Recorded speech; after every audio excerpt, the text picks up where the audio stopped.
there, this is Pet, and in this video we are picking up where we left off, which was getting up to nearly 6% and then getting pity broken by a brave Marianne on a circle with no greens.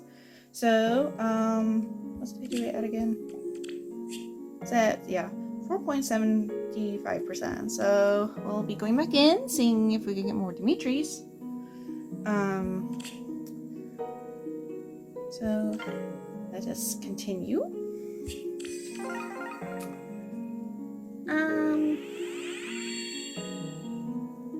Let's see.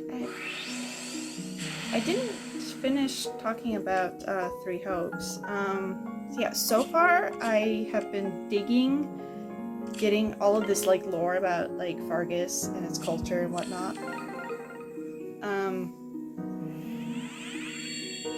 Because that was like one thing I really wanted in Three Houses was, oh, another mist. Cool. Let's see, my current mist is plus attack. I did get a plus speed one. I am not sure which AB to keep. This one's also plus speed. Sure.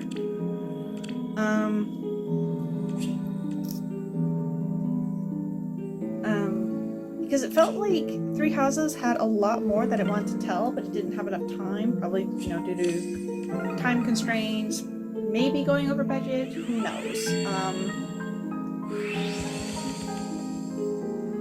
I always wanted to know more about the culture, the locations, the politics about all of the areas, and so getting all of this new information about Fargus, the nobles, and the fact that this is mild spoilers for Three Hopes, for the Blue Lions route, if you're going to play through that.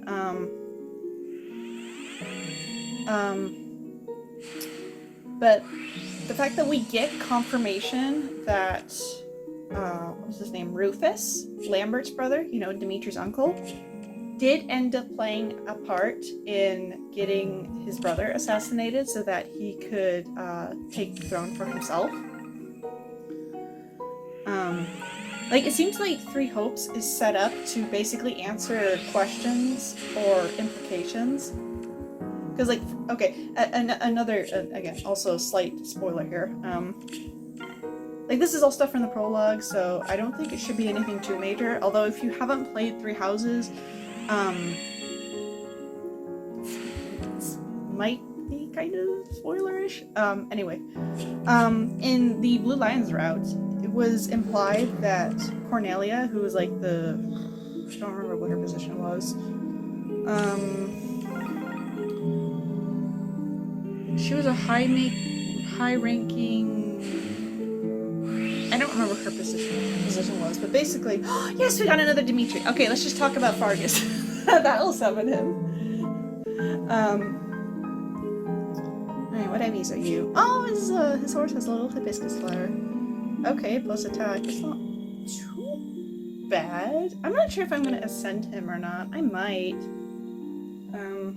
実は暑いのは苦手なんだ。軟弱だと笑ってくれるなよ。南の島への招待、礼を言うぞ。今日は楽しもう。 Oh my god, I love Ishikawa Kaito's delivery. Oh, he's such a good voice actor. Oh my gosh. He is the reason I ended up getting swayed over to the Blue Lions. Because, when the trailer for, I can't remember which trailer it was for Three Houses,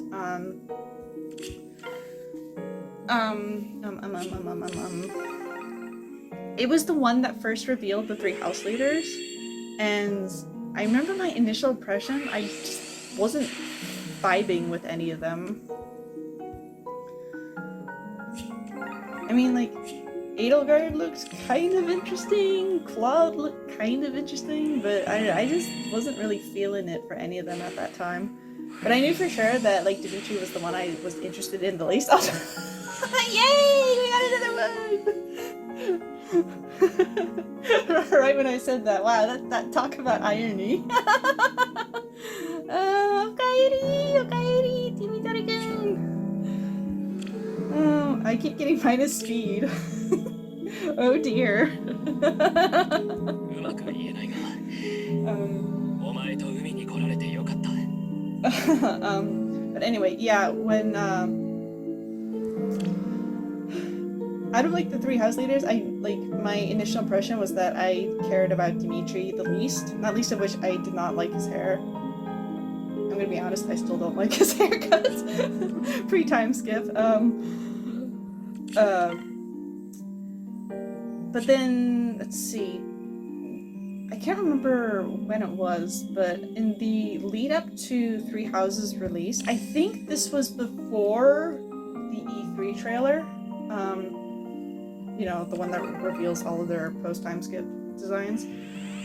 I remember the official Three Houses Japanese Twitter account was posting introductory videos for the house leaders. They were like 30 seconds long. So I watched Edelgard's and I was like, okay, she's alright. I watched Claude's and I was same reaction. He looks alright. And then I watched Dimitri's, and just Ishikawa Kaito-san's delivery alone instantly made me interested in him. I don't know how to explain it, but it just sold me on him. Like, just like how sweet and earnest he sounds.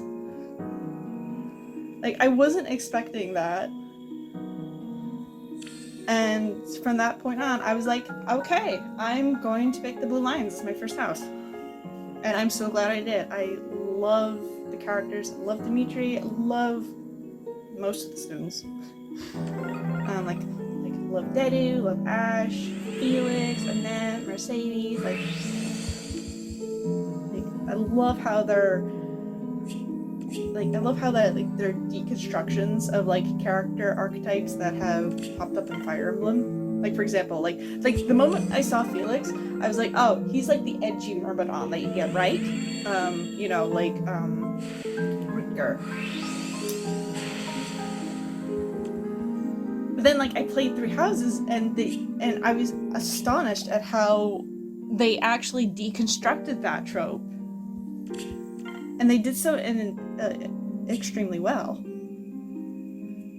Same with Sylvain. My initial impression of Sylvain was I did not like him. And I'm gonna be honest, I still kind of don't, because I've never been a fan of the, what are they called? The flirt type of characters. I don't think lady killer is the right word. But by the time I finished the Blue Lions route, I grew to at least appreciate Sylvain's character, because yeah, sure, he initially presents himself as like this irresponsible skirt chaser, but it turns out that there's actually deep psychological reasons for that. So yeah, like this is why the Blue Lions is my favorite house, just because I love it when stories deconstruct character archetypes. I mean, look at Dimitri. Like he's basically like a Marth archetype, right? Given the way his character is set up in the story, he ends up getting, you know, once the war starts, he ends up getting betrayed and unjustly exiled from his kingdom. He has to escape, otherwise he will be killed. And yet we see what, you know, what sort of how this affects him, like mentally. Hello, Corin. Because like with Marth, I mean, I do like Marth. Let me just like get this clear. And we do see how, like, at least in Shadow Dragon, in the prologue, how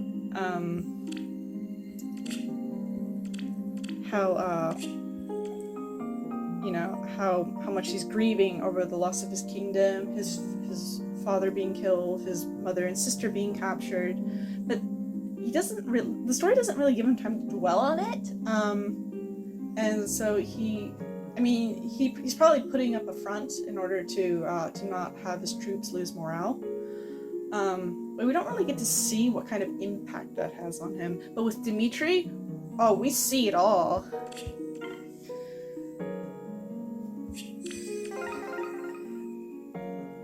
Like, the way like Dimitri's character was handled in the Blue Lions route felt so much like, how to put this, like the writers were taking care to make sure that they portrayed his PTSD, his depression, with care. Like, they handled that all really well, in my opinion. Because of course Dimitri has, he no doubt has PTSD from his time as a child when he was, yay, we got another one! This is, I keep summoning Dimitri at like the most awkward times I'm talking about him.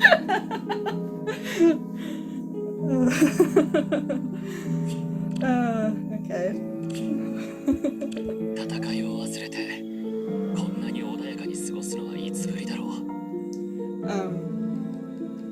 Because he ended up witnessing, he was there when the tragedy of Dusker happened, right? You know, he saw like his family, his friends, getting cut down in front of him. There was nothing he could do about it. And even though during, like, when he's attending Yargmok, he tries to hide that, but because he's not able to get help, that just ends up, like, eating away at him. Because keeping stuff like that bottled up is not healthy for you. And then we see the consequences of that when he's forced to go onto the run, and he's away from like support from like his friends who would otherwise probably help him through that, like Deru, and being alone, isolated from society due to the circumstances, just completely eats away at his mental health. And so by the time we see him 5 years later, he's just a broken man. Like, it's so rare for me to see stories like that portray the effects of PTSD, of depression,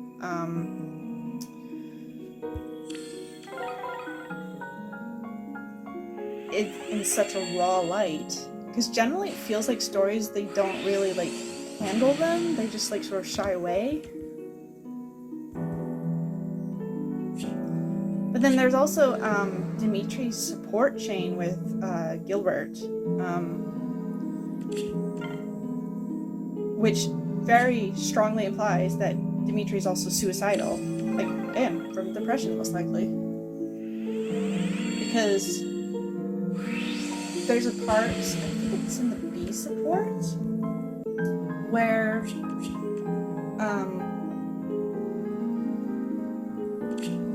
Dimitri's just casually telling Gilbert, "Oh, okay, then. Well, if then perhaps you should try to kill me." I can't exactly remember the context of it, but then in the A support, Gilbert says that he finally tells Dimitri, "Okay, I'll oblige." So Dimitri readies himself. Gilbert makes it out as if he's going to kill him, but then he doesn't, and then he immediately asks Dimitri, "What were you feeling?"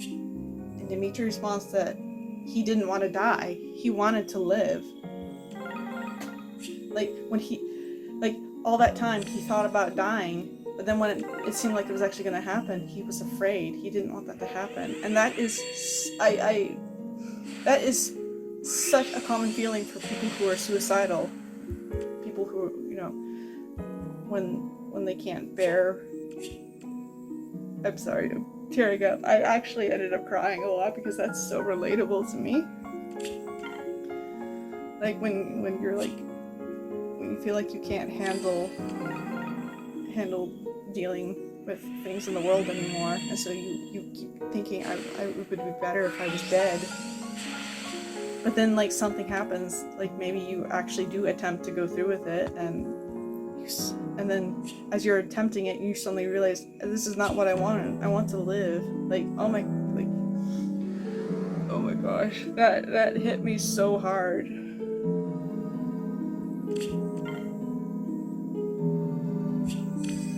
Sorry, this kind of ended up taking a really dark turn, but that is one of the reasons why I just love Dimitri's character so much. He's so relatable to me.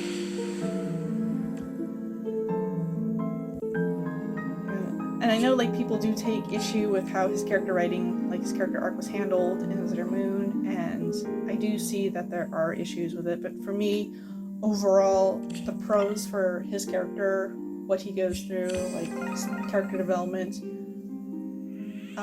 absolutely outweigh the cons.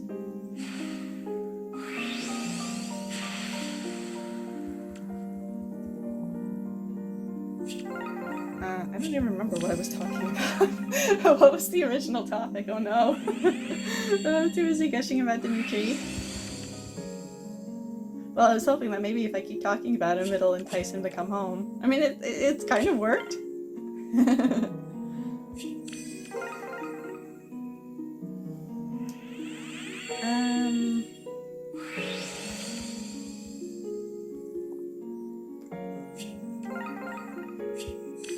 Oh yeah, I guess I was talking about Three Hopes, wasn't I? Right, I was right, Cornelia. Okay, so like in Zero Moon, that's when you find out. I'm trying to remember. I think Cornelia. She was also in. Yeah, she was in Crimson Flower too. But in Zero Moon, you find out that she was originally a. I know I can't remember exactly what her position was, but she basically got granted a really high position by King Lambert, due to her coming up with a solution to deal with the faulty contaminated water system that Vargas had that was causing a plague.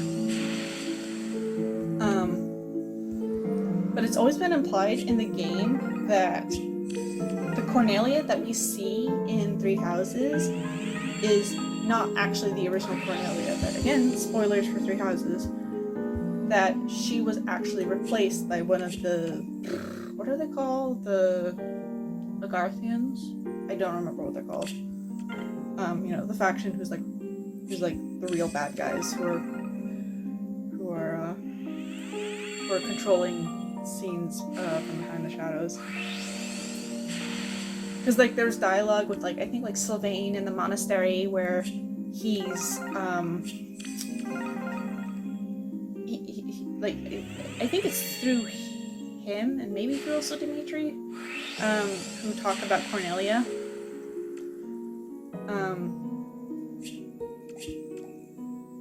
And how I think it's Sylvain who comments that like gosh, like it's been years since the plague and you know the whole problem with that in Vargas happened. I wonder if how Cornelia looks now. I wonder if she's still smoking hot or if she's the whole old hag. I'm sure she still looks hot. And then you find her, I mean, like you meet her and like, yeah, sure, she still looks pretty young and youthful. But between that and dialogue that she has, I think when you fight her, it very strongly implies that you know, the original Cornelia was killed and replaced. And Three Hopes confirms that.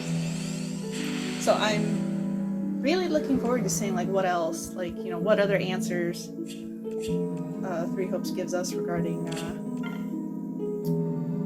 you know, questions that we had in Three Houses.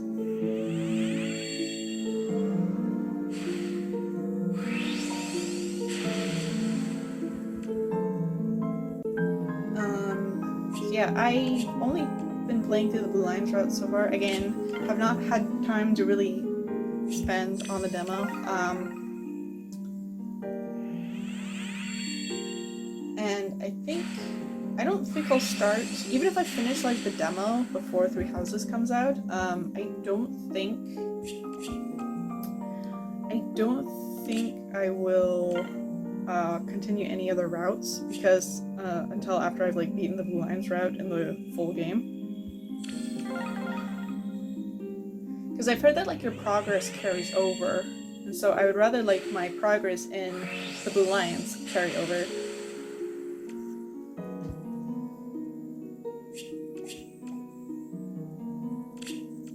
Alright, we are getting close to 600 orbs spent. Actually, I need to check to see how many Dimitris I have.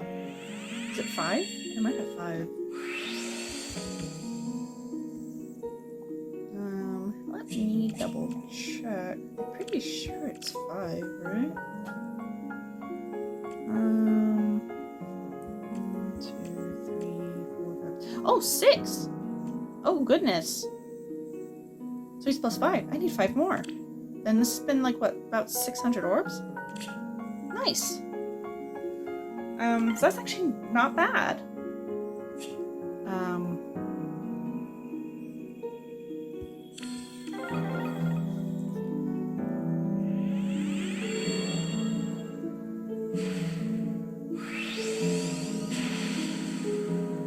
Oh! I actually got confused for a second, and I was like, wait a second. Well, I saw Micaiah, and I was like, but I picked a colorless orb, like, is this her legendary version? Her bride version? I was like, that doesn't make any sense. Okay, cool, we got Micaiah. Awesome. So now I'm just missing Claude. Oh, nice. Plus res, minus defense. That's pretty much a perfect ID for her.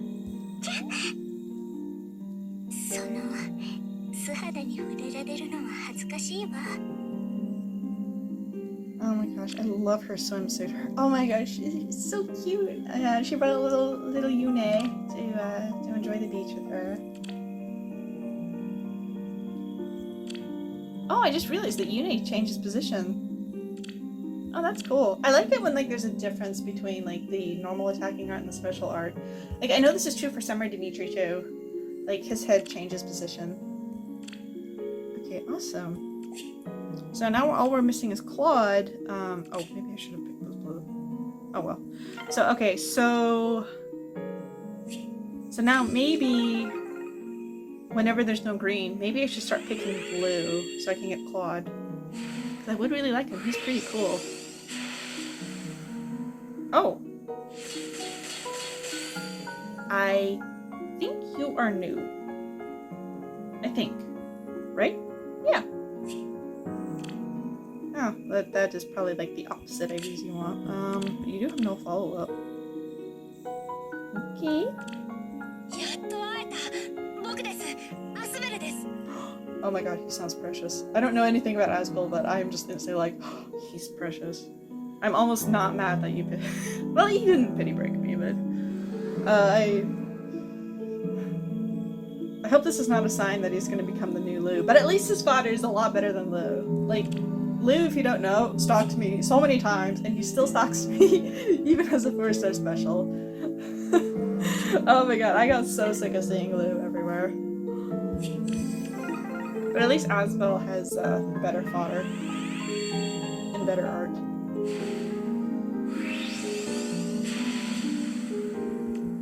Actually, that, like, Asbel's art was done by Wada Sasco, right?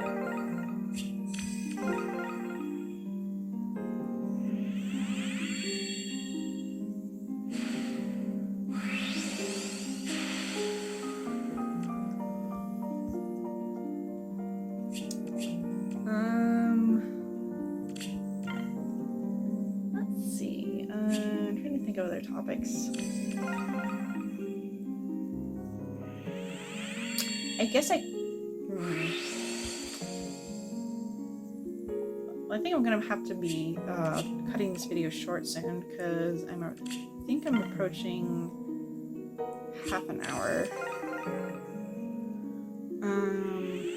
So maybe after this, after I pull all these greens, I'll cut the video short and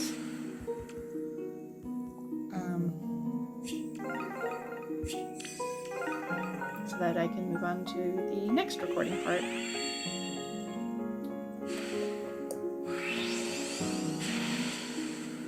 Oh, it's another Helvethi. What is it with Pete and getting all these burly axe dudes? Like, I get so many Halvindis, Dorcases, Garricks,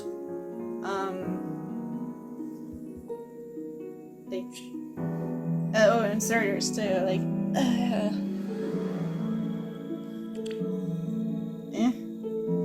I have like, you know, I have so much of this, what is it called? The dual infantry green, skills, but I don't know who to give it to because I don't use a lot of green infantry units. Like, I've also gotten pretty broken by Pent a few times, so I was like, what do I do with this? I mean, yeah. Well, at least as a character, Hillman is alright. He's an alright chap.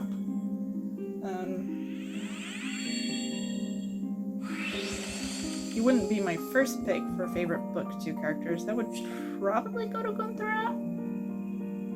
Although, to be fair, it's not like Book 2 has a lot of characters that I care about. Okay, so, that will do it for this part. If you watched to the end, thank you so much for watching. Wishing you, as always, the best of luck on your summons if you are summoning on this banner, and I hope you were able to stay safe. Hope you're able to take care of yourself, especially with everything that's going out in the world. And yeah, I will see you in the next part. So yeah. Until then.